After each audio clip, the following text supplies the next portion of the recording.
Good morning. Good morning, everyone. How are you? Today's class, we are going to present and discuss active and passive voice, and it will be conducted by Shilva Tech and Leonardo Maldonado. But which elements we are going to take into account with the purpose to develop our presentation? First of all, we are going to talk about what active and passive voice are. We are going to emphasize their usage and how they form. So here we go. So, active voice. We talk about the active voice when the subject of the sentence is the agent of the action. In other words, when the subject performs the verb. For instance, the leopard chased the antelope. Well, in this case, the leopard is the subject and performs the verb which is to chase or chased in past. So then we have more examples. And there are the following. Here you can see that there are different subjects and all those subjects perform the verb. Okay. In the case of passive voice, a main verb is passive voice when the subject of the sentence is the receiver of the action. But what does it mean? The passive voice is used when we want to emphasize the action. It means the verb and the object of the sentence rather than the subject. In this case, we can say it in a certain way, the subject is either less important than the action itself. At this point, it is important to mention that the agent of the action is not commonly stated in the passive voice sentence, but when it is, we have to place a by with a purpose to specify who carries out the action or who does the action.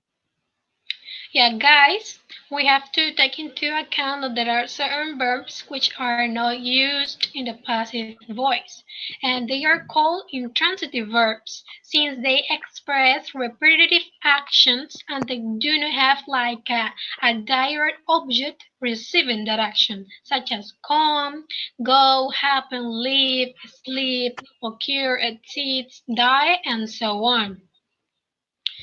Next, let's answer these questions. When should active voice be used? When we when we want to express clear and meaningful information. In fact, native speakers mostly use active voice because they emphasize the action on the agent to be more concise and informative. Mhm. On the other hand, passive voice is commonly used in laboratory and method section of research reports. Given that it focuses mainly on the experiment or process descriptions rather than of the researcher.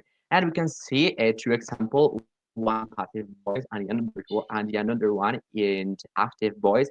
The first one shows or emphasizes and the second one emphasizes the procedure or the process. Yeah.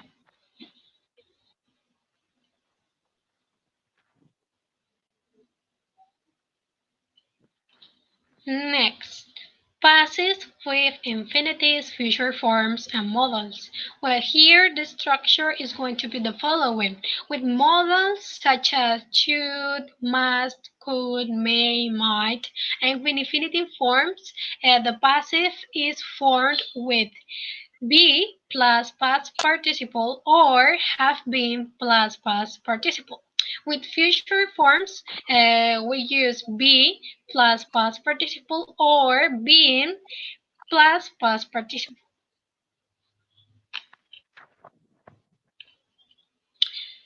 Here are some examples with modals and infinities and future forms, so feel free to pause this video and to analyze them.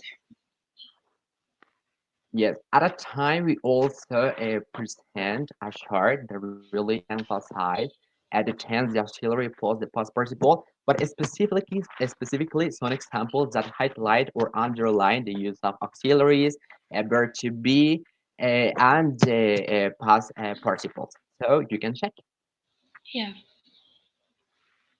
And we also have some adjectives that can express active and passive voice. the ending ang shows a person or a thing that causes the action. Meanwhile, if the ending shows the person or shows that the person is recipient of the action.